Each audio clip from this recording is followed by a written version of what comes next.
আমার মনে হয় কালামানিকরে দেখে আমার ওইটা মনে পড়ছে, দেখ কেমন 116 জনের তালিকা করবি কর। এখন জালেমদের তালিকা এভাবে 116 না, 1628 জন জালেমের তালিকা মোড়ে মোড়ে টাঙিয়ে রাখা লাগবে, দেখলেই কুকুরের মতো পিটাতে হবে। সংস্কারের জন্য যেহেতু রাষ্ট্রটা এভাবে আমাদের হাতে ছাত্র জনতা তুলে দিয়েছে, সংস্কারের জন্য না, কথা বলেন। যারা আছে তারা অন্তত সংস্কার করুক। সংস্কার না করে যদি আবার নির্বাচন দেন দিয়ে দিই তো হয়তো রাতের ভোট হবে। যদি অনেকে বুঝে না বুঝে উল্টাপাল্টা কথা বলতেছে। একজন বিয়ে করে এনে ঘরের দরজায় বসিয়েছে, দাদি এসে বলছে, দেখো আমার কিন্তু কিছুদিন পরে পুতি চাই, পুতি বলে না, এসের পরে শাশুড়ি এসে বলছে, বৌমা খুব আদর করে ছেলে বিয়ে দিয়েছি, আমার এক্ষুনি নাতি চাই। ননদ যেটা ছিল ওইটা এসে বলছে, ভাবি আমি ভাতিজা চাই। দেবর যেটা ছিল ওইটা এসে বলছে, আমি খুব তাড়াতাড়ি ভাতিজা চাই। স্বামী কিছুক্ষণ পরে প্রবেশ করে বলছে, স্ত্রী তুমি যাই করো আমি কিন্তু বেবি চাই। মেয়েটা আবার মিটি মিটি হেসে বলছে, তোমাকে সব পাগলের বংশ।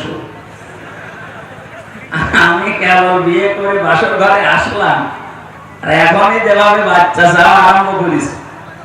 কেউ পতি চায়, কেউ নাতি চায়, কেউ ভাতিজা চায়, কেউ বেবি চায়। সময় তো দেবে।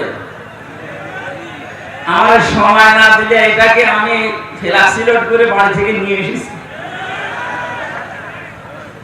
আমাদের যে অবস্থা চলছে, আমার কিছুদিন সময় দেন, 10 মাস 10 দিন যাক, এরপরে তোমাদেরকে বেবি ভাতিজা পুতি নাতি যা লাগে সব আমি দেব। আমাদের অবস্থা তো এই 17 বছরে যা করেছে, কত কোটি টাকা বাইরে পাচার হয়ে গেছে আপনি দেখতে পাচ্ছেন। আজকে ডক্টর মোহাম্মদ ইউনূস একটা ঘোষণা দিয়েছে, যত টাকা বাইরে আছে তার 3 ভাগ আসার প্রক্রিয়া আরম্ভ হয়ে গেছে, আর 1 ভাগ বাকি আছে, ওইটাও আসবে ইনশাআল্লাহ। যারা এভাবে মানি কাটিং করেছেন তারা যদি টাকা দিতে না পারে, তাদের বউ ছেলে মেয়ে যা আছে সব রাষ্ট্রের কাজে লাগানো হবে, কোনো ছাড় নেই। সুতরাং আপনারা কথা শোনার চেষ্টা করেন। পুত্রবধূ যেভাবে সময় চেয়েছে, একটা সম্মানজনক সময়, বিয়ে হলে তার হচ্ছে না, সময় দেওয়া লাগবে না। এত বছরের ক্ষত সকাতে হলে যে সমস্ত দিক আর বিভাগগুলো দুর্নীতিতে চ্যাম্পিয়ন, যে সমস্ত কি সব জায়গায় একটা দেশ কত বড় দুর্নীতিগ্রস্ত হলে কেন্দ্রীয় মসজিদের ইমাম পর্যন্ত পালিয়ে যায় বলেন তো। পৃথিবীর ইতিহাস বাইতুল মুকাররমের ইমাম পর্যন্ত পালিয়ে গেছে অলরেডি, অথচ তার বাড়িতে গেছেন। তার বাবার পরিচয় ভালো ছিল, কিন্তু এই লোকটা যে এত নিচে নামবে শয়তানও বিশ্বাস করে না। পৃথিবীর সবচাইতে বড় জালেমের তালিকায় যে 6 জনের নাম আমরা পেয়েছি, তার ভেতরে যে পালিয়ে গেছে এটার নাম আছে। আর এইটাকে নাম দিয়েছে কওমি জননী। আমি কওমি মাদ্রাসায় 76 জন আলেমের সাথে ছিলাম, এই 3 বছর জেলখানা। বলছে কি গালিগালাজ করেছে ওই লোকটারে, আমার মনে হয় সামনে ফেলে গালি দিয়ে এবারে মেরে ফেলবে। জেলের ভেতরে সকাল থেকে শুরু করে আসর পর্যন্ত এক জায়গায় থাকতাম, ওর নাম শুনলে গালি দিত। মাওলানা মামুনুল হক থেকে শুরু করে শাকাত হোসেন রাজি, যত আলেম ছিল প্রত্যেকে যত মানুষ, যে মহিলা আমাদেরকে আটক করে রেখেছে, এত কষ্ট দেয়, আর তারেও কওমি জননী নাম দিয়েছে, হারামি। আমি নিজের শব্দ তো আর বলতে পারলাম না, কারণ ওখানে এক জায়গায় হলে ওনারা বলতো, এখন এতগুলো মাঠের সামনে বলা যাচ্ছে না। তাহলে কোথায় পৌঁছিয়েছিল, এই জায়গা থেকে অন্তত একটা পজিশনে তো নিয়ে আসতে দেবে। বাংলাদেশ জামাতে ইসলামীর শ্রদ্ধাভাজন আমির ডাক্তার শফিকুর রহমান কয়েকদিন আগে কুষ্টিয়ায় গিয়েছিল। সাংবাদিকদের প্রশ্নের জবাবে উনি জানিয়েছেন, হ্যাঁ আমার বেশি সময় না, কম সময় না, কাঙ্ক্ষিত এবং সম্মানজনক একটা সময় দিতে চাই।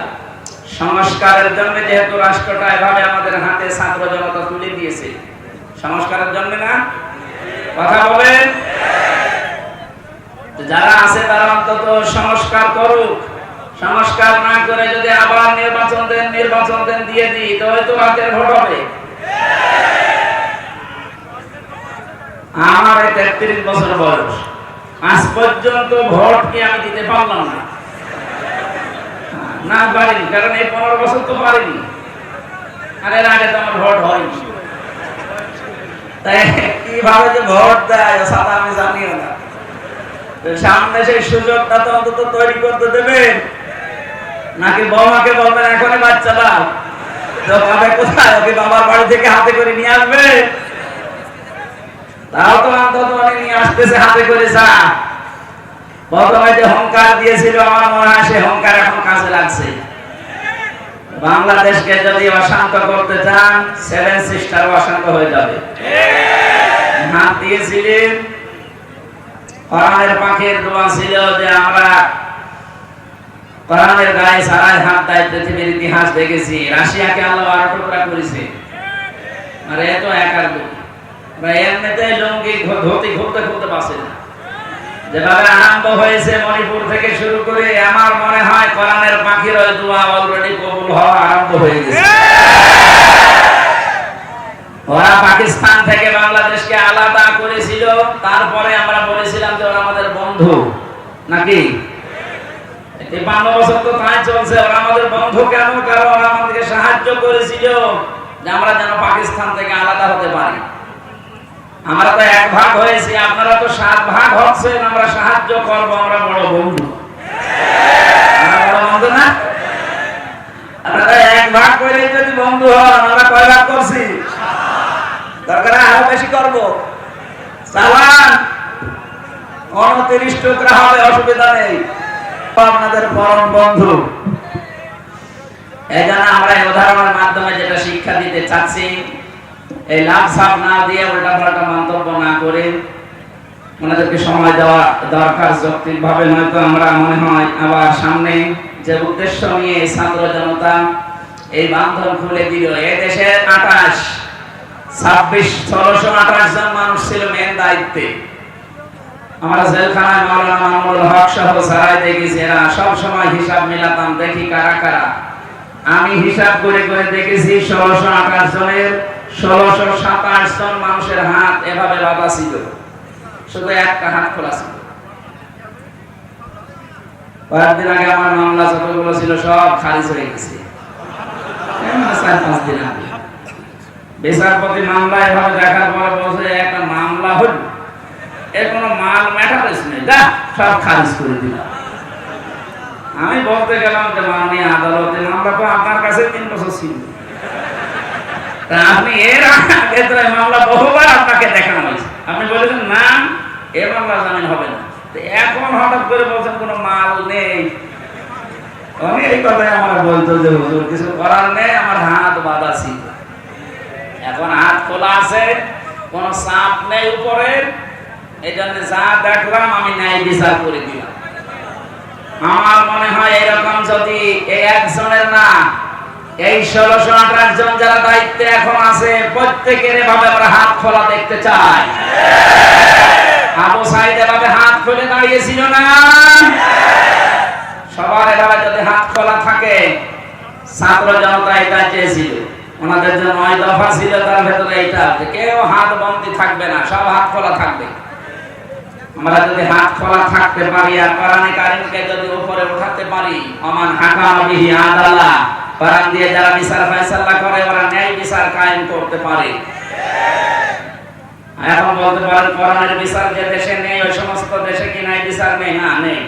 কয়েকদিন আগে সিঙ্গাপুর, মালয়েশিয়া, থাইল্যান্ড যে সমস্ত দেশে ঘুরেছি, তার বিচার ব্যবস্থা ভালো, কিন্তু কাঙ্ক্ষিত মানের ন্যায় বিচার ওখানেও নেই। এখানকার কিছু জালেম পালিয়ে ওখানে গেছে, আমি জুলমের উপরে কথা বলেছিলাম, ওরা ওই দেশের পররাষ্ট্র মন্ত্রণালয়ে নালিশ দিয়েছে যে এনার নামে মামলা আছে, ইনি রাষ্ট্রবিরোধী জঙ্গি, আর ইনি এখানে এসে কথা বলেছে। ওই দেশের পররাষ্ট্র মন্ত্রণালয় থেকে কয়েকদিন খোঁজ খবর নিয়ে যে এখন দেখছে যে আমার মামলায় খারিজ হয়ে গেছে, এই মামলায় আমার কোনো দোষ নেই, নির্দোষ প্রমাণ করে আদালত আমারে ছেড়ে দিয়েছে। এখন যারা নালিশ পার্টি ওরা বিপদে আছে। কারণ ওই দেশে আর যাই করুক স্বচ্ছতা রাখার চেষ্টা চালায়। আন্দাজে আপনি 1 দিয়ে দিলেন, আপনি তো দিয়েছিলেন রাজনৈতিক উদ্দেশ্য নিয়ে।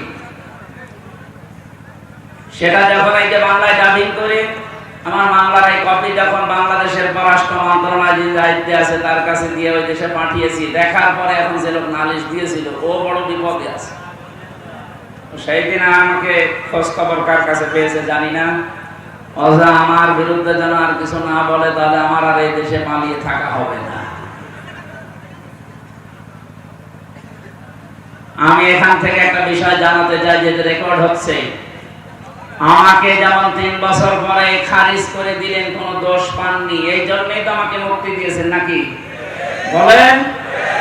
আমার মতো 1,10,000 মানুষ এখনো সেল খাটতেছে বাংলাদেশে। আমার মনে হয় এর ভেতরে 100 জনের 70 জন কিছু জানে না। আমি যেমন কিছু জানতাম না আন্দাজে, ওরাও জানে না, কারণ আমি বেরিয়ে তো দেখেছি ভেতরে।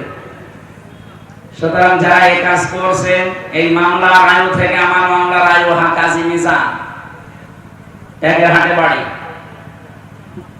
এর আগে আমারই ওরা ছাড় বলা লাগতো, আর এখন মামলা খারিজ হওয়ার পরে আমারই উঠে ছাড় করছে। এই মিজান থেকে শুরু করে উপরের যে হাত ছিল, যাদের চাপে বিচারপতি রায় দিতে পারে নাই, আমি চাই তাদের 3 বছর এরকম করে আটক রাখা হোক। শুধু আটক না, যে আচরণ করেছিল আমার সাথে আপনাদের সাথে ওইটা করা দরকার। তাহলে দেখ কেমন লাগে। তার সাথে থাকাকালীন একটা উপন্যাস পড়েছিলাম, নাম ছিল দেখ কেমন লাগে। আমার মনে হয় কালামানিকরে দেখে আমার ওইটা মনে পড়ছে, দেখ কেমন লাগে। 116 জনের তালিকা করবি কর। এখন জালেমদের তালিকা এভাবে 116 না, 1628 জন জালেমের তালিকা মোড়ে মোড়ে টাঙিয়ে রাখা লাগবে, দেখলেই কুকুরের মতো পিটাতে হবে। এগুলো সমাজের ক্যান্সার।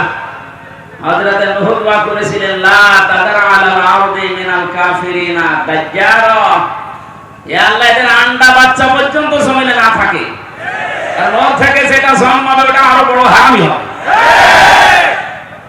জালেমের দোষর যে আরো বড় হারামি হয়। কয়েকদিন আগে একটা ভিডিও দেখেননি? আপা ঘাবড়াবেন না, আপনি ঘাবড়ালে নরম হয়ে যায়। কত বড় জালেম, কত পালিয়ে বেঁচেছে, আর এখান থেকে ভয় দেখার সাহস গুলো আছে যে আপনি ঘাবড়ালে আমরা নরম হয়ে যায়। তারপরের দিন ওরা ধরে এমন পিটানো পিটিয়েছে প্রশাসন, নরম হয়ে গেছে। কালামানিকের তো জিনিসই উড়ে গেছে, আর ওর মাজা মাজা সব শেষ।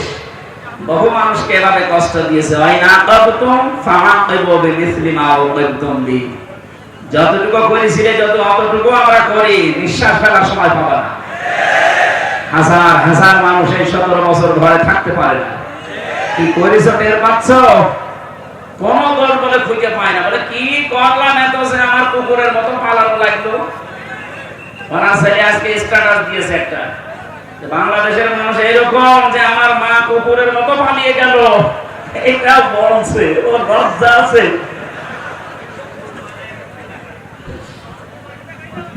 মাথা খারাপ পাগলের মতো কথা বলবো যে আমার মা দেখার মতো এত কিছু করলো, আর তাকে এই দেশের মানুষ কুকুরের মতো পালিয়ে যেতে বাধ্য করলো। দোষ খুঁজে পান না। আপনার যদি মনে হয় যে আমি কোনো দোষ করিনি, আপনি একা একা একটা শুধু সাতক্ষীরার রাস্তায় লোকজন ছাড়া হেঁটে যান। আমিও হেঁটে যাব, মাওলানা রবিউল বাশার হেঁটে যাবে, আপনিও হেঁটে যান। তো 3 জনের অবস্থা কার কি হয় দেখবো, চলে বলেন যে আমি কিছুই তো করিনি। কিছু করেননি, আয়না ঘর কি ফেরেশতা বানিয়েছে? জানি না এটা কি। আমি মাত্র 10 দিন ছিলাম, আর 3 বছর তো ছিলাম ফাঁসির কন্টেম সেলের ভেতরে। সারা বাংলাদেশের 18 কোটি মানুষ আপনাকে মাফ করে দিলেও ব্যারিস্টার আরমানের বউ আপনাকে মাফ করবে। কি করেছেন আপনি খুঁজে পান না। অপরাধ যদি না করে থাকবে তো দাড়ি কেটে ফেললো কেন? ওই দরবেশ কোরআনের ভুল ধরে বোঝায়, কোরআনের সমস্যা আছে, তবে মেসর না, হাদিসে তো বহু সমস্যা। শয়তান আজকে দুঃখ পেয়েছি। আমাদেরকে যেভাবে ফলরে রেখেছে কষ্ট দিয়ে, খাবার দিত মনে হচ্ছে কেউ মাখিয়ে একবার খেয়ে তারপরে দিয়েছে, এই খাবার দিত। আর এই শয়তানদের শুনছে বাড়ি থেকে ভালো খাবার পাঠায়, এসি রুমে রাখতেছে। যা করেছেন আলেমদের সাথে অন্তত এতটুকু ওদের সাথে করেন, ওরা যেন টের পায় যে জুলুমের পরিণতি দুনিয়ায় কি হয় আর আখিরাতে কি করবো ওটা আল্লাহ জানে। যারা জানেন তাদের দুনিয়া শেষ হয়ে গেছে, আখিরাত আপনাদের নষ্ট হয়ে গেছে। কারণ জালেম যারা, এদের কপালে কোনো হেদায়েত নেই, এরা মারা গেলে আল্লাহ নিজে ওদের বিরুদ্ধে মামলা দেবে। আপনি কথাটা কি খুব ছোট মনে হচ্ছে? কোরআনে কারীম জানিয়েছে ইন্নামাস সাবিলু আলাল্লাযিনা ইয়াযলিমুনান নাস, ইলা আখিরি আয়াত। সূরা শুরার 42 নম্বর আয়াতের প্রথম অংশে আছে, আল্লাহ বলেন অবশ্যই আমি মামলা দায়ের করব এই পৃথিবীর ময়দানে যারা মানুষের উপরে জুলুম করছে, করবে। আমি শব্দটা নিয়ে চেষ্টা করেছিলাম, আল্লাহ দেখে কেন করছে করবে দিলেন? খালি করছে দিলেই তো পারতেন। এটা মোজারে বর্তমান ভবিষ্যৎ, প্রেজেন্ট ফিউচার। কেন তিনি দুইটা কাল দিয়ে শব্দটা বানিয়ে ইয়াজলিমুনাল মুসলিমুনা না দিয়ে ইয়াজলিমুনান নাস দিলেন? বাস্তব যেটা আমার কাছে ধরা পড়েছে, আল্লাহ পাক জানেন বড় বড় জালেমরা বিদায় নিলে অনেকেই আছে এখনো জুলুম করার মন মানসিকতা নিয়ে এগিয়ে যাচ্ছে। 5 তারিখের পর থেকে আজকের 11 তারিখ, 1 মাস 6 দিনে জুলুম হয়নি তা না, অনেক নিরপরাধ মানুষও জুলুমের শিকার হয়েছে। যারা করছেন আশা করি আপনারা থামবেন। অত্যাচারটা আপনারা হয়েছেন, আমরা হয়নি। একটা রেকর্ড দেখাতে পারবেন একামতের দিনের কোন দায়িত্বশীল কোন কর্মী, সে যেই হোক, এর দ্বারা কোন জুলুম এই 56,000 বর্গ মাইলে কারো উপরে হয়েছে আপনি দেখাতে পারবেন? আপনি দেখান তো আমাদের, শুধু নাম বলেন তো অমুক জায়গায় জুলুম হয়েছে এদের দ্বারা। আপনিও জুলুমের শিকার, আমরাও হলাম। আমরা তো কিছুই করি না, আপনার নামে তো বদনাম আছে কোন জায়গা থেকে। বারবার আপনাদের কেন্দ্রীয় নেতা যারা আছে ওরা শঙ্কিত, বারবার দুঃখ প্রকাশ করছে, বারবার দিচ্ছে সাবধান, কেউ যেন জুলুম করবে না এই দলের নাম নিয়ে।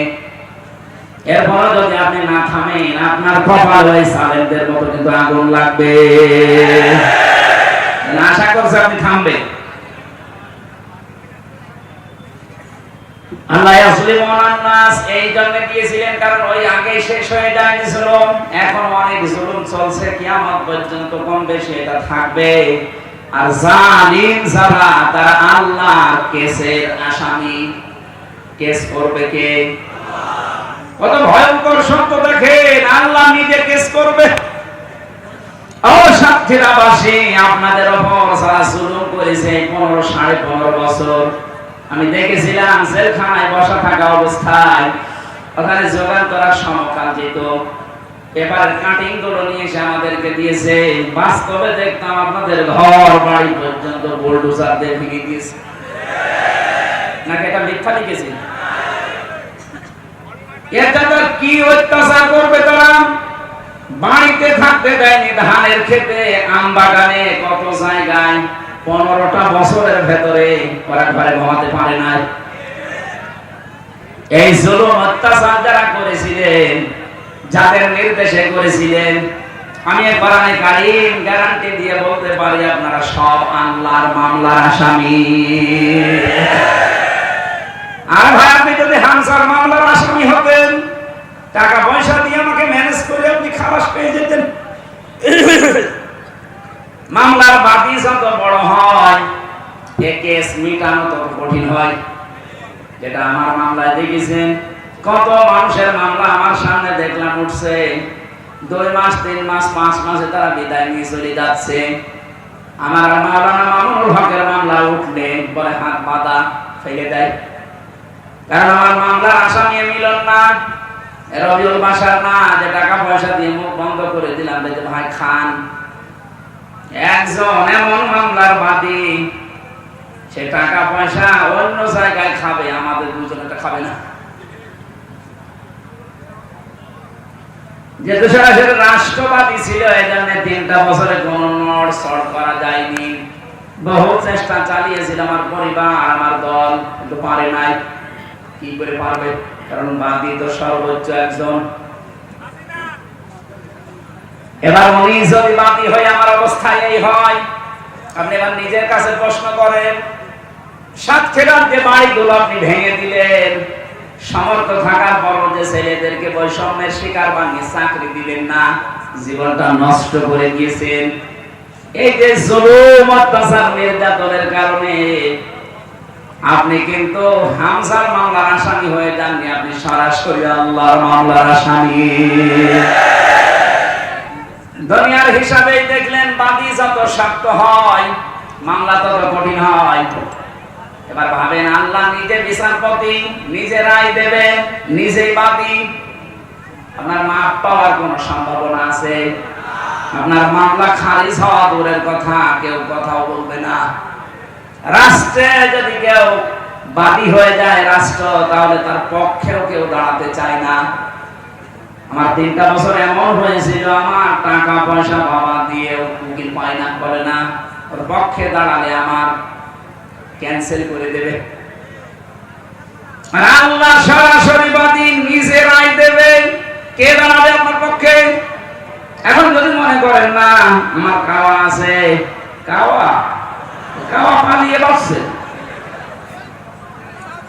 বহু দালালি করেছে। আমাদের কুষ্টিয়ার একজন ছিল, বহু দালালি করেছিল, এখন আর পার পাচ্ছে না।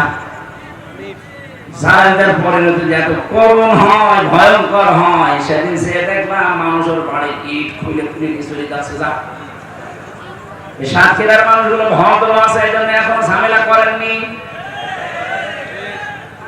না, জালেমদেরকে ছাড় দেওয়া ঠিক না, কারণ জালেমকে যদি কেউ মাফ করে দেয়, সেজন্য মজলুমের উপরে অবিচার করে।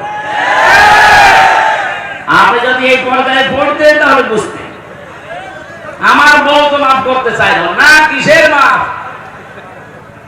ব্যারিস্টার আরমান, আমি তো 3 বছর, আসে 8 বছর, ও মাফ করবে? জালেমরা, এই জন্য আপনার দুনিয়া শেষ হয়ে গেছে, আখিরাতও শেষ। এখান থেকে শিক্ষা নিয়ে আগামী পৃথিবীতে কিয়ামত পর্যন্ত কেউ যেন জুলুম করবেন না, আর যাই করেন। কথার অর্থ বোঝেন আপনি? আগামীতে যারা এই দেশের দায়িত্বে আসবে, আপনি আর যাই করেন, জুলুম করবেন না, তাহলে আপনার পরিণতি কিন্তু এই কুকুরের মতো পালানো লাগবে। আল্লাহ আমাদেরকে হেফাজত করুন, বলেন আমিন। কোরআন শুনতে যারা এসেছেন, তাফসীরুল কোরআন মাহফিল লিখে দিয়েছে, আমরা তেলাওয়াতকৃত আয়াত থেকে তাফসীর আকারে কথা বলবো ইনশাআল্লাহ। আল্লাহ যেন তৌফিক দান, বলেন আমিন। দরুদ আর সালাম পড়ছি মুহাম্মদ রাসূলুল্লাহ সাল্লাল্লাহু আলাইহি ওয়াসাল্লামের প্রতি। এই শব্দের সাথে কারো দ্বিমত আছে? আছে, কিন্তু শব্দের সাথে দ্বিমত আমরা এখন দেখতে পাচ্ছি। আমি একটু ব্যাখ্যা করে কয়েক মিনিট দেখেন তো মেলে কিনা।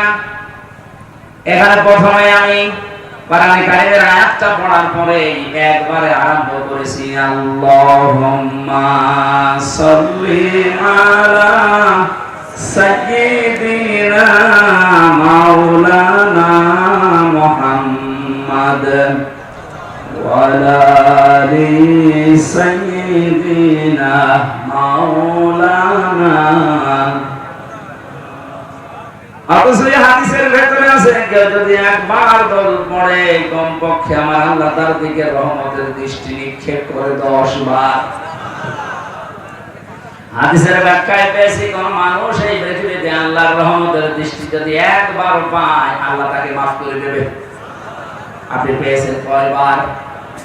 বলেন বলেন। একবার পেলেই যদি আপনি মাফ পেয়ে যান, 10 বার পেয়েছেন। কেন পেলেন? যে কথাগুলো বললেন, এই কথাগুলো বাস্তব জীবনে আমাদের প্র্যাকটিক্যাল লাইফে থাকা লাগবে আগে। আমি আয়াতের তাফসীরে যে ফাবিমা রাহমাতিন মিনাল্লাহি লিনতা লাহুম, আয়াতের তাফসীর পড়তে গিয়ে তাফসীরে হাক্কানিতে একটা সুন্দর ঘটনা পেয়েছি। মুফাসসির লিখেছেন, আল্লাহর নবী মুহাম্মদ রাসূলুল্লাহকে একবার কাফেররা ঘিরে ফেলেছিল। চারিদিক থেকে তরবারি নিয়ে ঘিরে ডাক দিয়ে বলে, মুহাম্মদ, কে বাঁচাবে তোমাকে? নবীজির সিরাত চরিত্র অভ্যাস অনুযায়ী মুখ দিয়ে এই বিপদের মুহূর্তেও বের হয়ে গেছে আমার বাবা বাঁচাবে কে? আমরা তো বিপদে পড়লে এরকম একজনের নাম বলি, হয় আসল বাবা, নাই নকল বাবা, নাই ন্যাংটা বাবা, নাই পাগলা বাবা। আমাদের মুখে এই সমস্ত নাম আসে। বাংলাদেশের যত হাক্কানি আলেম আপনি নাম শুনেছেন, কোন আলেমকে এই বক্তব্য দিতে শুনেছেন কোরআনের পাখি সহ সারায় আছে? কেউ কি কথা বলেছে যে মাজার পূজা করবো? কথা বলেন না কেন?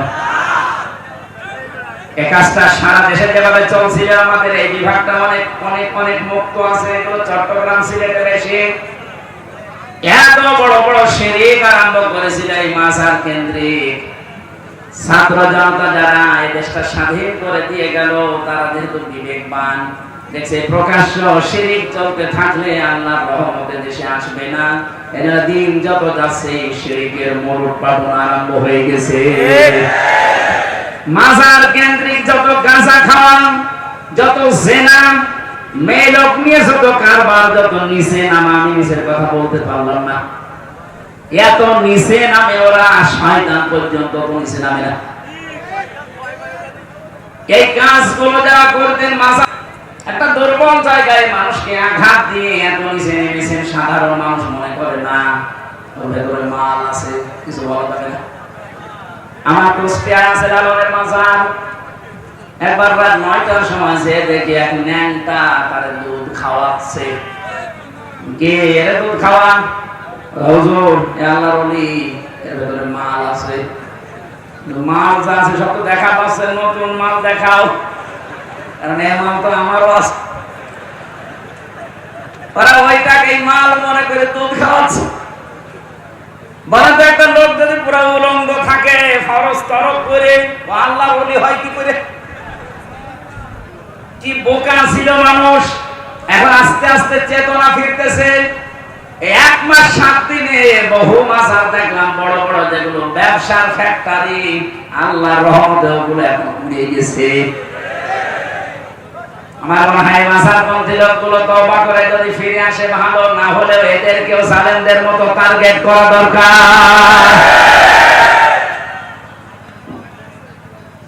কত বড় জালেম হলে আল্লাহ মাপ দিয়ে মাজারের কাছে যে কলম পড়া নেয়, ওই যে জাঙ্গি হুজুর, কি হুজুর জান, কত বড় জাহেল, কত বড় মূর্খ। কোরআনের পাখি সারাটা জীবনে চট্টগ্রামে কোরআনের তাফসীর করার পর এরা হেদায়েত পায়নি। ওয়াজ নাই দেখার আগে ওরা পরিবর্তন হবে না আমার মনে হয়। আজকেও ফতোয়া দিয়েছে যে মাজার পূজা করা, মাজারে সেজদা করা, এদের শ্রদ্ধা সম্মান করা যদি হারাম হয়, কেউ আমাদের বুঝিয়ে দিক, আমরা নিজেরাই মাজার ভেঙে ফেলবো। ওদের আর কি বোঝানো লাগবে বল? 50টা বছর তাফসীর করেছিল যে লোকটা এই বিষয়ের উপরে, এরপরও তোমাদের বুঝ আসে না। আমরা দেখতে পাই পৃথিবীতে এই অবস্থায় তৈরি হচ্ছিল, বিশেষ করে ভারতে আরো বেশি। আমি 16, 17, 18, 19 সালগুলোতে বেশিরভাগ ভারতের এই কয়েকটা রাজ্যে ঘুরতাম। এত ভক্ত মানুষ হতে পারে এই পীর সাহেবের বাবা, ওরা রাসূলুল্লাহকে এত ভালোবাসে না। নবীজির সিরাত চরিত্র অনুযায়ী কোন বাবার নাম মুখে আসে নাই। এত বড় কঠিন বিপদে চারিদিকে তরবারি দিয়ে ঘেরা, নবীজি বললেন আমাকে আল্লাহ বাঁচাবে।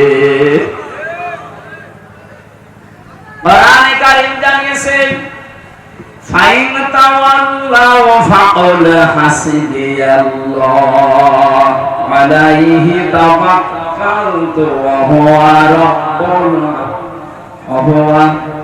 আলাইহি ইয়াতাওয়াক্কালুল মুতাওয়াক্কিলুন। নবী আপনি বলেন আমার জন্য আল্লাহ যথেষ্ট। ওরা যদি মুখ ফিরিয়ে নেয় নিক, আর যারা ভরসা করে আল্লাহর উপরে, যাদের ইমানের ভেতরে শিরিক নেই, ভেজাল নেই, এই মানুষগুলোর তো আল্লাহর উপরে ভরসা করা উচিত। নির্ভেজাল ইমান নিয়ে মানুষগুলো যেভাবে ডাকে, আমি তো নিজের চোখে দেখেছিলাম। একামতে দিনের দায়িত্ব সত্য সত্যই যারা মন থেকে পালন করে, এদেরও ইখলাস, এদেরও তাওয়াক্কুল আমার মনে হচ্ছে আল্লাহর প্রতি নবীজির মতোই। কারণ বিশ্বনবী থেকে তারা শিক্ষা নিয়েছে। নবী যেরকম কঠিন মুহূর্তে যেমন মুখ দিয়ে বলে ফেললেন আল্লাহ আমাকে বাঁচাবে, এই ১,৫০০ বছর পরে আমরা অনেককেই দেখতে পাচ্ছি এরকম কঠিন মুহূর্তেও বলছে আল্লাহ আছে। তাদের মুখে সবসময় তেলাওয়াত হয় হাসবুনাল্লাহ হাসবুনাল্লাহ। কোর্টের বারান্দায় দাঁড়িয়ে, এজলাসে দাঁড়িয়ে মুখ নড়বে, আপনি কি মনে করেন হরে কৃষ্ণ হরে হরে হরে চলতেছে? আমি যে কয়েকজনের সামনে পেছনে দাঁড়িয়েছিলাম, হয় পড়ে আস্তাগফিরুল্লাহ আস্তাগফিরুল্লাহ আস্তাগফিরুল্লাহ, অথবা মুখ দিয়ে উচ্চারণ হয় হাসবুনাল্লাহ হাসবুনাল্লাহু ওয়া নি'মাল ওয়াকিল নি'মাল মাওলা ওয়া নি'মান নাসির। বলেন আল্লাহু আকবার। মুহাম্মদ রাসূলুল্লাহ সাল্লাল্লাহু আলাইহি ওয়াসাল্লাম যখন এই কথা বললেন, আল্লাহ রাব্বুল আলামিন বলেন আমাকে যারা রব বলার পরে কঠিন মুহূর্তেও টিকে থাকতে পারবে, আমি আল্লাহ ফেরেশতা নাযিল করে হলেও বিপদে তাদের সাহায্য করব। আল্লাহর এই ঘোষণা মিথ্যা না সত্য? উনি যে পাঠিয়েছেন, হাদিস প্রমাণ করছে সঙ্গে সঙ্গে আল্লাহ পাক মৌমাছিদেরকে পাঠিয়ে দিয়েছেন এক ঝাঁক। যারা তরবারি নিয়ে দাঁড়িয়েছিল, কয়েকটা হোল ফোটানোর পরে তারা দিয়েছে দৌড়। চারিদিকে বিশ্বনবীকে ঘিরে ফেলেছে মৌমাছিরা। এত বেশি গুন গুন গুন গুন করে আওয়াজ হচ্ছিল, নবীজি শেষ পর্যন্ত বিরক্ত হয়ে ডাক দিয়ে বললেন এত আওয়াজ কর কেন? মৌমাছিরা ডাক দিয়েছে রব্বুল আলামিন জবানটা খুলে দাও, রাসূলুল্লাহকে সালাম দিয়ে একটু জীবনটা ধন্য করি। জবান যখন খুলে গেছে, ডাক দিয়ে বলে আসসালামু আলাইকা ইয়া রাসূলুল্লাহ। হে রাসূল, আপনি বিরক্ত হবেন না, রাগ করবেন না, আমরা গুনগুন আওয়াজ করছি শুধু তা না, আমাদের গুনগুন আওয়াজের ভেতরে একটা দোয়া পড়ছি আমরা। আপনি হয়তো জানেন না বিষয়টা, আমরা পৃথিবীর যে কোনো জায়গায় থেকে মধু যখন নিয়ে এসে চাকে সংগ্রহ করি, সর্বোচ্চ মধু পাওয়া যায় কোন ফুলের উপরে, ফলের উপরে মাত্র 10 ভাগ। এটা ওখান থেকে মুখে নিয়ে চাক পর্যন্ত আসতে আসতে 4টা ধাপ পার হওয়া লাগে আমাদের। এই যে পাশেই সুন্দরবন, যারা মধু এখানে সংগ্রহ করে 4টা ধাপ পার হওয়া লাগে। প্রথমে গার্ড থাকে, এরপরে পিউপা থাকে, এরপর আরেকজন আছে দায়িত্বে, উনি সবগুলো পরীক্ষা করে ভেতরে পাঠায়। সর্বশেষ একজন রানী থাকে। আমরা প্রথমেই যখন এটা নিয়ে মুখে করে প্রথমে গার্ডের কাছে দেই, গার্ড এটা উপরে যার কাছে পাঠাবে পিউপা যারে বলা হয়, উনি এটা পরীক্ষাগারে পাঠায়। কিন্তু 10 ভাগের বেশি মধু কোন জায়গায় পাওয়া যায় না। 10 ভাগ মধু মুখে নিয়ে মুহাম্মদ রাসূলুল্লাহর নামে একবার দরুদ পড়লে আল্লাহ 10 ভাগকে 100 ভাগ বানিয়ে দেয়। আপনি তো গণগণা শুনছিলেন, এটা আমরা দরুদ আদায় করছি আপনার নামে। ও সাতক্ষীরাবাসী, যে নবীর নামে 10 ভাগ মধু মুখে নিয়ে দরুদ পড়লে 100 ভাগ আল্লাহ বানিয়ে দেয়, সেই নবীর নামে আমরাও কিছুক্ষণ আগে পড়েছি। যে কথাগুলো বললাম আরবিতে, এটার বাংলা এখন কয়েকটা বলছি, দেখেন আমাদের জীবনে এগুলো মেলে কিনা। যদি মিলে যায়, আপনার জীবনকে আমার আল্লাহ সফলতার স্বর্ণ শিখরে পৌঁছিয়ে দেবে ইনশাআল্লাহ। প্রথমে বলা হচ্ছে আল্লাহুম্মা, হে আল্লাহ, দিকে তাকান, হে আল্লাহ সাল্লি আলা, তুমি রহমত নাযিল করো, আলা মুহাম্মদ, মুহাম্মদের উপরে। ও বাংলার মানুষেরা, এখানে কোন মানুষকে আজ পর্যন্ত এই কথা বলেছে আল্লাহুম্মা সাল্লি আলা আবি, যে আমার বাপের উপরে তোমার রহমত, তোমার দয়া, তোমার যা আছে সব নাযিল করে, কথা কেউ কি বলেছে কোনদিন? আমরা যারা বললাম আলা মুহাম্মদ, মুহাম্মাদের উপরে তোমার রহমত, তোমার দয়া তুমি নাযিল করো। সঙ্গে সঙ্গে যেমন আল্লাহ প্রশ্ন করছে, ওই সাতক্ষীরার মানুষেরা দাঁড়া, কি বললি? আমাকে ডাক দিয়ে আমার আরশের দিকে তাকিয়ে বললি, আলা মুহাম্মদ, মুহাম্মাদের উপরে রহমত নাযিল করো, শান্তি নাযিল করো। কে মুহাম্মদ? পরিচয়টা আমরা নিজেরাই দিয়েছি। রব্বুল আলামিন যার উপরে তোমার রহমত নাযিল করার জন্য আমরা দোয়া করলাম, একজন দুইজন নাই, লক্ষ লক্ষ নারী পুরুষেরা ওই মুহাম্মদ সাইয়্যিদিনা, তিনি আমাদের নেতা, তিনি আমাদের নেতা। শুধু আমার নেতা বলি নাই, আমাদের বহু বছর জামামতা কাল্লিম দিয়ে আমরা সবাই স্বীকৃতি দিচ্ছি যে যার উপরে তোমার রহমত নাযিল করার জন্য আমরা বারবার বলছি, আল্লাহ তিনি কিন্তু আমাদের নেতা। এই কথা বলছি আমার ঈমান থেকে কথা বলছি, আপনি ফিরে আসেন। সাইয়্যিদিনা শুধু পড়ো, কারোরই সাইয়্যিদিনা ঠিক হচ্ছে না। দ্বিতীয় নম্বর শব্দ তো আরো কঠিন, মাওলানা। মাওলানা মানে কি? আমির হামজা, হ্যাঁ? মাওলানা শব্দের শাব্দিক অর্থ গাইডলাইন দাতা, অভিভাবক, পথ প্রদর্শক। এই পৃথিবীতে জান্নাতের পথ যিনি আমাদেরকে দেখিয়েছেন তিনি হচ্ছেন মুহাম্মাদুর রাসূলুল্লাহ। সুতরাং তার দেখানো পথ বাদ দিয়ে নতুন কোন পথ যদি আমার সামনে আসে, ওটা যদি আমার বাবাও আবিষ্কার করে, আমি মানি না। আরো জোরে বলেন। হযরত আয়েশা থেকে বর্ণিত, বিশ্ব নবী জানিয়েছেন, আমার আনিত ইসলামের ভেতরে নতুন করে কিছু যদি কেউ দেয়, ফাহুয়া রাদ্দুন, সেটা ছুঁড়ে ফেলে দাও। এই জন্যই তো আমরা মাজারের পক্ষে নেই। এই জন্যই আমরা মানুষের যে অধিকারগুলো নষ্ট হয় এর পক্ষে নেই, কারণ এগুলো ইসলাম থেকে বাইরে নতুন করে ঢুকিয়েছে। হাজারো জিকির ইসলামের নামে চালু করে দিয়েছে, ইবাদত মনে করে মানুষ পালন করে। যেখানে 22 বছরের একজন আসামি ছিল আমার পাশে, ওই যে সোহেল চৌধুরী নায়ক ছিলেন একজন, সোহেল চৌধুরী হত্যা মামলার আসামি মামুন। এই লোকটা 22টা বছর জেল খাটতেছে, 25 বছর পরে শুনলাম বের হলো। ওই সময় 22 আর 3 বছর আমার সাথে, 25 বছর, 26 বছরের মাথায় বের হয়ে যেদিন গেল, মাঝে মাঝে লক্ষ্য করে দেখতাম সকালে জিকির করছে বসে বসে, ইয়া রাসূলুল্লাহ, ইয়া রাসূলুল্লাহ, ইয়া রাসূলুল্লাহ। মানে একদিন বললাম, ভাই আপনি এই জিকির করেন, এটা তো জিকির না। রাসূলকে ভালোবাসেন, রাসূলকে ভালোবাসেন, কিন্তু জিকির তো রাসূলের নামে হয় না। জিকির হয় কার নামে? বলেন বলেন। জিকির হয় আল্লাহর নামে, আর দরুদ হয় রাসূলের নামে। ভুল পথে ছিল, ফিরে এসেছিল, পরবর্তীতে বললাম জিকির যদি করতে চান 4টা শব্দ দিয়ে করবেন, সুবহানাল্লাহ, আলহামদুলিল্লাহ, লা ইলাহা ইল্লাল্লাহ, আল্লাহু আকবার।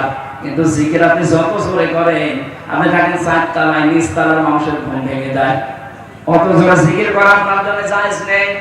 জিকির কিভাবে করবেন আল্লাহ কোরআনে শিখিয়েছেন, আযকুর রাব্বাকা ফি নাফসিকা তাদাররুআ ওয়া খিফাতাও ওয়া দুনাল জাহরি মিনাল কওলি বিল গুদুবি ওয়াল আসর ওয়ালা তাকুন মিনাল গাফিলিন।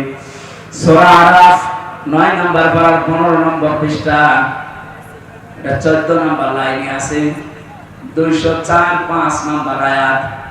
রব্বুল আলামিন বলেন, এই পৃথিবীতে যদি আমাকে ডাকতে চাও, মনে মনে ডাকবা, মৃদু স্বরে ডাকবা, কান্না জড়িত কণ্ঠে ডাকবা, উচ্চ আওয়াজ বাদ দিয়ে ডাকবা।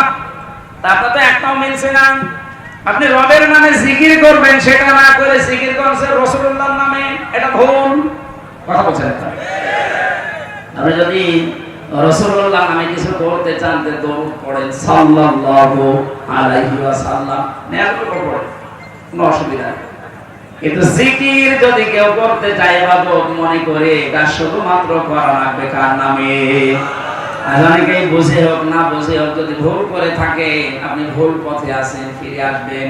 ওই ধান্দাবাজ লোকগুলো আপনাকে উল্টা পাল্টা জিকির শিখিয়ে তাদের দরবার টিকিয়ে রাখার চেষ্টায় আছে। দেশের মানুষ এখন বুঝে ফেলেছে, এই জন্য দরবার ভাঙা আরম্ভ করেছে। দরবার রাখবো না। আমরা যতটুকু পেয়েছি মোহাম্মদ রাসূলুল্লাহর কাছ থেকে, কারণ উনি আমাদের মাওলানা, উনি আমাদের নেতা, উনি আমাদের গাইডলাইন দাতা, উনি আমাদের পথ প্রদর্শক, উনি আমাদের অভিভাবক। দরজের কথাগুলো একটা একটা করে আমি আল্লাহকে শোনাই। এই সাইয়েদেনা মাওলানা এই কথাগুলো যেন আমাদের জীবনে আল্লাহ সেভ করে দেন, বলে আমিন। সূরা আলে ইমরানের 102 নম্বর আয়াতটা পড়েছি। আয়াতের মূল শিক্ষা তিনটা, তাফসীর আকারে আমরা এখন আয়াতের ভেতরে যাচ্ছি। রব্বুল আলামিন বলেন, ওহে যারা ঈমানের দাবি করো তারা শোনো। প্রশ্ন আসতে পারে, খালি ঈমানদারকে আল্লাহ ডাকলেন, এখানে তো ঈমানদার বাদে কোনো লোক নেই নাকি? হ্যাঁ, ঈমানের বাইরে আপনি আছেন কিনা দেখেন তো। দাবি তো করছেন আমিও ঈমানদার। ইদা সাররাতকা হাসানাতুকা ওয়া সাআতকা সাজ্জিয়াতুকা ফা আনতা মুমিন। আল্লাহর নবী বলেন, যখন তোমার ভালো কাজগুলো তোমাকে আনন্দ দেবে, অন্যায় কাজ দেখলেই তোমার কষ্ট লাগবে, তখন বুঝবা যে তোমার ঈমান আছে। বাংলাদেশে আমরা দেখেছি ভালো কাজ সবার কাছে ভালো লাগে না, অন্যায় কাজ সবার কাছে অন্যায় মনে হয়নি, কষ্ট লাগেনি, আর আনন্দে করেছে। এটা পার্থক্য হয়ে যাচ্ছে। ভালো কাজ যাদের কাছে আনন্দ লাগে না, অন্যায় কাজ যাদের কাছে কষ্ট লাগে না, বুঝবেন তার দাড়ি জোব্বা থাকতে পারবে ঈমান। বলেন, এটা ঈমান মাপার থার্মোমিটার। আপনি মেপে নেন আপনার ঈমান আছে কিনা। আল্লাহ এরকম ঈমানদারকে ডাক দিয়ে জানিয়েছেন, ইত্তাকুল্লাহ, আমাকে ভয় করো। নিরপেক্ষ দৃষ্টি দিয়ে শোনেন তো আয়াতটা। আল্লাহ ইত্তাকুল্লাহ শব্দটা দিলেন কেন?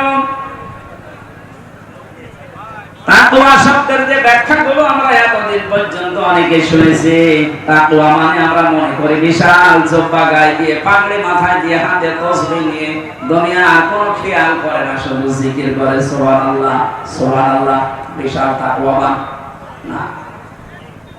তাকওয়ার প্রধান অর্থ এটা। এখন আধুনিক আধুনিক ভাবে যারা ব্যাখ্যা করছে তারা দিয়েছে যে যেই বিষয়ে কাজ করতে চান ওই বিষয়ে তাকে আগে শিক্ষা নিয়ে, প্রশিক্ষণ নিয়ে ওই কাজটা সুচারুরূপে আঞ্জাম দেওয়ার নাম হচ্ছে তাকওয়া।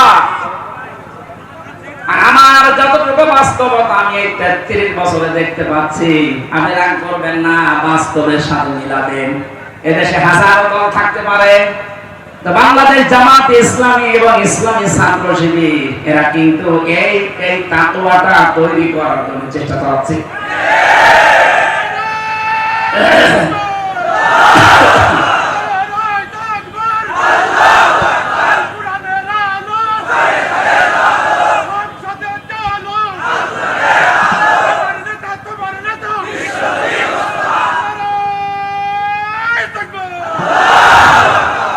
রাজনৈতিক দল তো এদেশে কম নেই, ধর্মীয় দল কম নেই। ৭৫টার উপরে এদেশের ভাগ ভাগ করা দল আছে। এই একটাই শুধু কর্মসূচি আমরা পাই, তাদের সকাল থেকে সন্ধ্যা পর্যন্ত যা করবে সব পয়েন্ট আকারে লিখে রাখা লাগে। আপনি যদি জামাতে নামাজে অর্থ পড়বেন ওইটা লিখবেন, যদি না পড়বেন লিখে দেবেন যে আমি জামাতে নামাজ পড়ি না, একা পড়েছি। আমার তো মনে হয় যে কর্মসূচিগুলো ওখানে দেওয়া আছে পয়েন্ট আকারে, এটা তাকওয়াবান করার জন্য একটা বিশাল প্রশিক্ষণ। এভাবে 3 মাস 6 মাস 1 বছর 2 বছর 5 বছর যদি একটা মানুষ লেগে থাকতে পারে, ওখানে আপনি বাংলাদেশের যেখানে লাগাবেন চম্বুকের মতো কাজ করবে। আপনি লাগিয়ে দেখেন না কেন? বাস্তবে দেখতে পাচ্ছেন না? এটা আহ্বান জানাচ্ছি, এই দেশে যদি কোন বিশ্ববিদ্যালয়ে পড়তে চান, বাংলাদেশ জামাত ইসলামীর এই কর্মী এই সদস্যদের একটু ভর্তি হয়ে দেখেন, 3 মাসে 6 মাসে আপনি মনে করবেন আমি ভার্সিটিতে পড়ছি। জীবন চেঞ্জ হয়ে যাবে। আল্লাহ যে বলেন কদ আফলাহা মান যাক্কাহা, ওই লোকটার জীবন সফল হয়ে গেছে যে নিজেকে পবিত্র করতে পেরেছে। আমি কোরআন শরীফ নিচে পড়ে যা গ্যারান্টি পাচ্ছি আপনাকেও দিচ্ছি, আপনি 6 মাস একটু লেগে থাকেন, আমার বাবাকে আমি লাগিয়েছি, উনি 6 মাসে দেখলাম পুরা পাল্টিয়ে গেছে। আমি পরীক্ষিত জন্য আহ্বান জানালাম, আপনি আসেন, 6 মাসের ভেতরে অনেক কিছু আপনার জীবন থেকে হারিয়ে যাবে, নতুন কিছু প্রবেশ করবে। আমি এ দলের খুঁটি হওয়ার জন্য চেষ্টা চালিয়েছিলাম জেলখানা থেকে পর্যন্ত। 6 মাস রিপোর্ট পরিবর্তন করার পর দেখি না, এখনো কাঙ্ক্ষিত মানুষ যেতে পারি নাই। আমার গত 9 তারিখে ছিল, কিন্তু আমি হতে পারিনি, আমার আবার পিছিয়ে দিয়েছে। সারা দেশে ঘর ছেড়ে বেড়াচ্ছি, অথচ আমার ঘরে চাল নেই। কথা বলেন না কেন? আপনি উল্টা পাল্টা খালি ধারণা করেন। আপনি হয়ে দেখেন তো, 120টার উপরে আমিরে জামাত আমারে প্রশ্ন করেছে, কেন্দ্রীয় যারা দায়িত্বে আছে, আমার 120টার মনে হয় 30টা কোন রকমই হয়েছে, আর বাকি 90টা আমি টানায় আছি, পারি না। পর্দার যে বিষয়গুলো আমাকে প্রশ্ন করেছে, আমার মাথা ঘুরে গেছে। করে কি গো, বহু পীরের দরবারে গিয়েও পর্দা আমি পাইনি। আচ্ছা, জেনারেল শিক্ষিত একজন ডাক্তার আমারে বলছে খাস পর্দা পরিবারে এবং বাইরে। আমার ম্যাডামের একটা চাচাতো বোনের ছেলে মাঝে মাঝে আমার বাড়িতে আসতো, ওনারা দেখে বলছে ছেলেটা কে?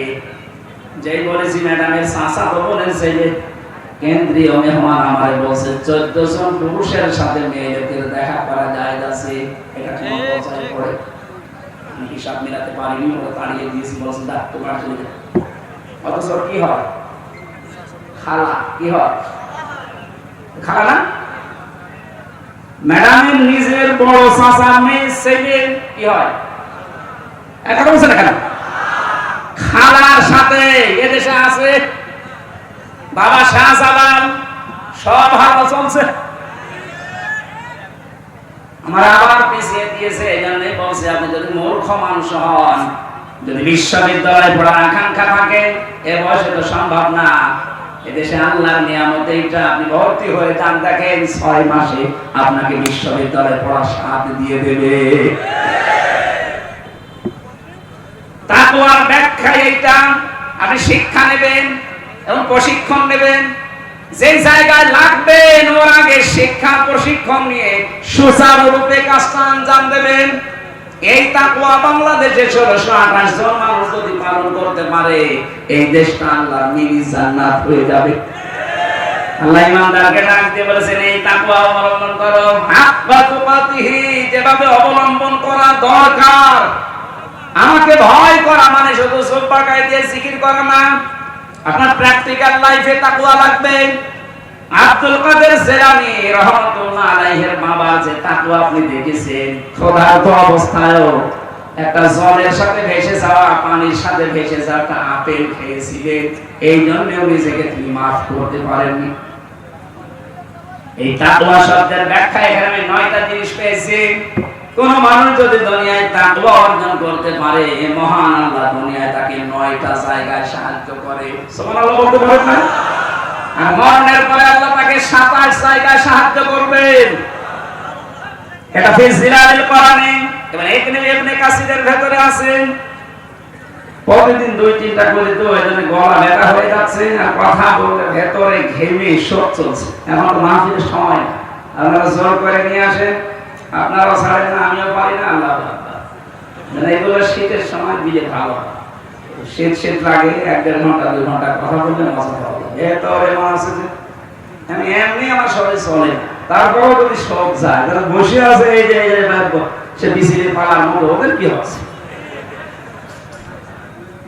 আমরা এই যে 9টা আর 27টা এই ব্যাখ্যাগুলো যদি পয়েন্ট আকারে করা লাগে, 1-1.5 ঘন্টা 2 ঘন্টা এমনি সময় লাগবে। এত কথা এই শব্দের ভেতরে আল্লাহ লুকিয়ে রেখেছে। ওয়ালা তামুতুন্না ইল্লা ওয়া আনতুম মুসলিমুন, মরো না যতক্ষণ মুসলমান না হতে পারো।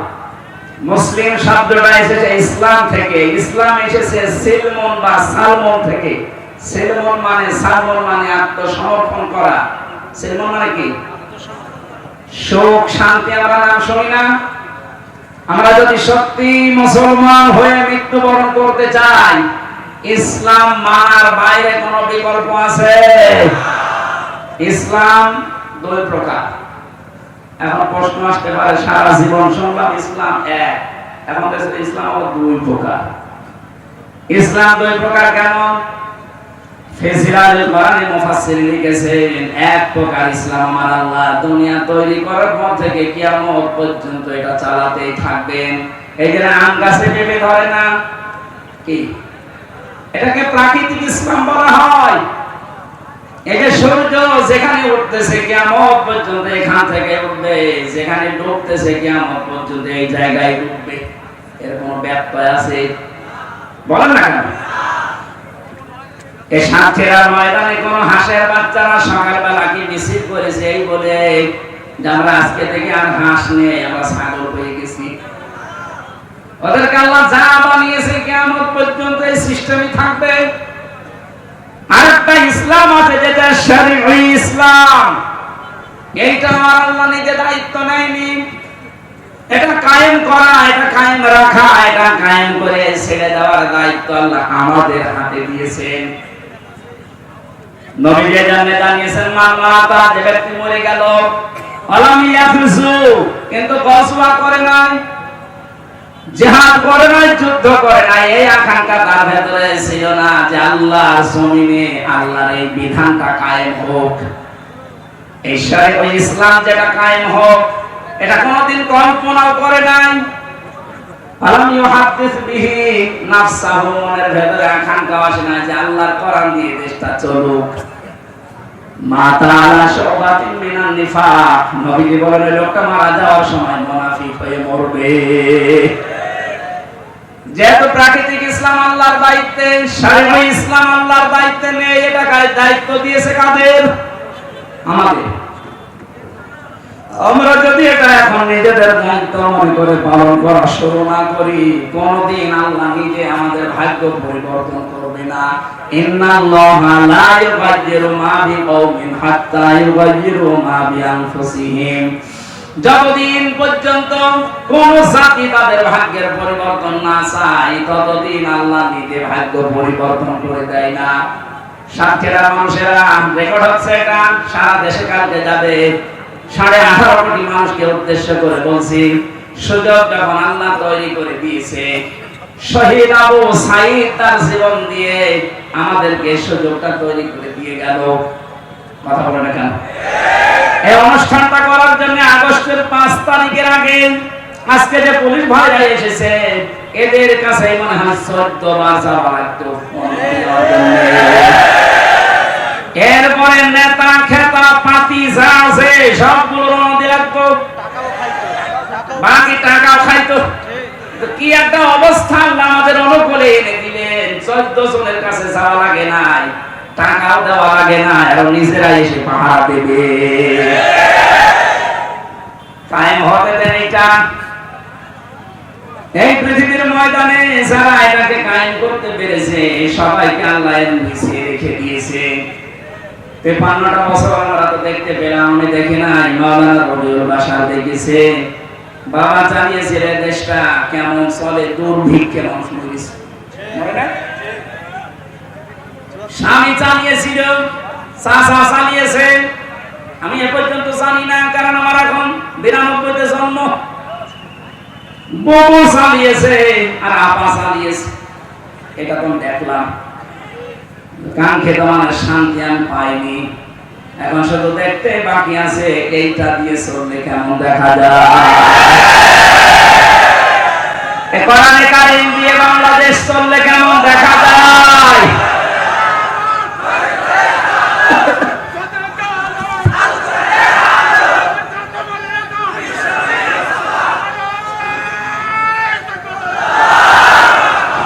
আসেন তো এটার হাতে একটু দেশটা তুলে দেই, 5টা বছর দিয়ে দেখেন।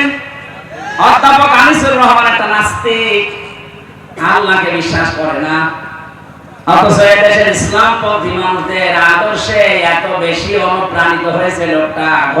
5টা বছর যদি এদেশে যারা একামতে দ্বীনের দায়িত্ব পালন করে, এদের হাতে কোরআন দিয়ে 5টা বছর এই দেশটা তুলে দেওয়া যায়, এদেশের দুর্নীতি, ছিনতাই, রাহাজানি, ধর্ষণ সব বন্ধ হয়ে যাবে।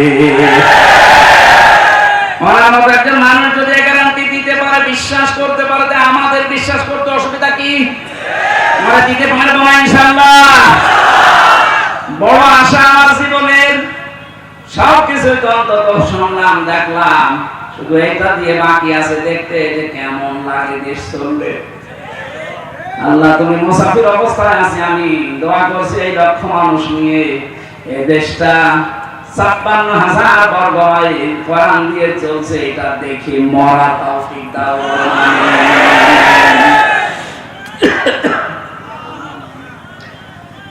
এজন্য আমরা যদি মুসলিম হতে চাই, কাগজে যেটা লেখা আছে, হাদিসের পাতায়, কোরআনের পাতায়, এই কাগজের ইসলামকে জমিনে দাঁড় করাতে হবে।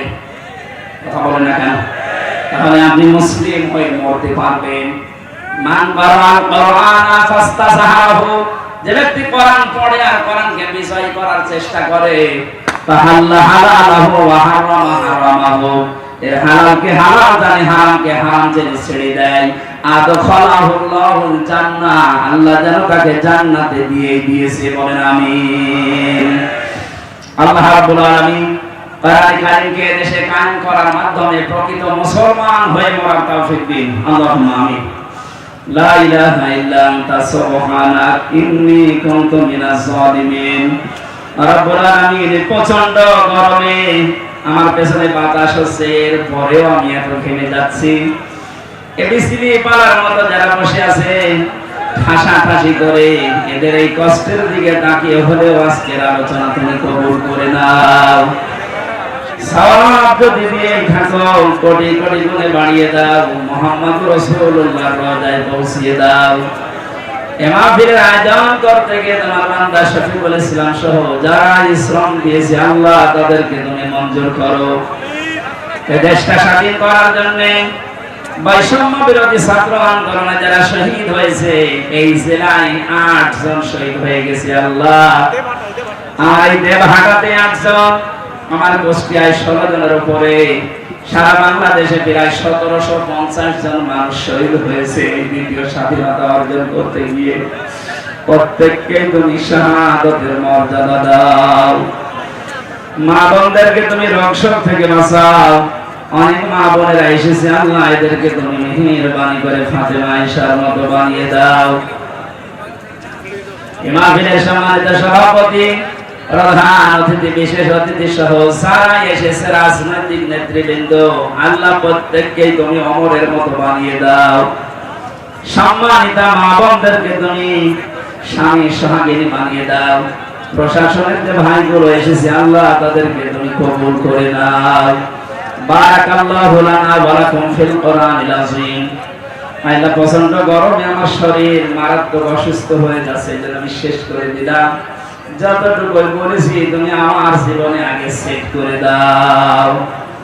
আলহামদুলিল্লাহি রাব্বিল আলামিন। মরণ আসলেই যেন পড়তে পারি লা ইলাহা ইল্লাল্লাহু মুহাম্মাদুর রাসূলুল্লাহ। সম্মানিত ভাইরা, আমি জেলখানায় থাকতে যে বইগুলো লিখেছিলাম মেয়েদের উপরে